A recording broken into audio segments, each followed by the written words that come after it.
Anong pangalan mo? Si Savannah Sky Pagtutunan Voice. Ano pala ng aso? Anong pangalan ng aso? Ay...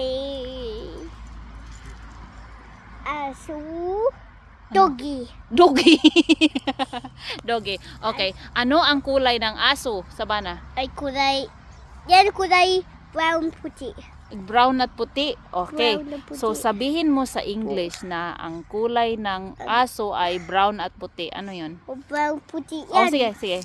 Paano mo sa English 'yon? O, Ang aso ay brown at puti. Paano 'yon sa English? the dog is white and brown. Wow! Ang galing-galing. Oh, green. Oh, sige, sige. Ito. Paano mo sabihin sa English ang si Savannah ay maganda? Savannah is beautiful. Wow! Paano naman yung sabihin sa Filipino na si Mommy is ugly? Paano yun sa Filipino? Mommy's ugly. Oo. Paano yun? Anong po? Anong Filipino ng si Mommy ay ugly? Anong Ay- Filipino ng Mommy is ugly pala? Ano yun? Ay, pangit si nanay.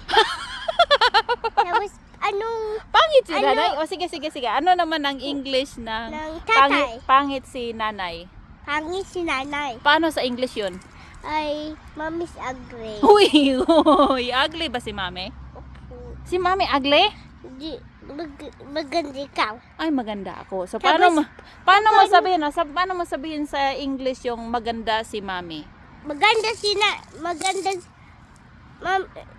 nanay, beautiful. Ay, si Nanay beautiful.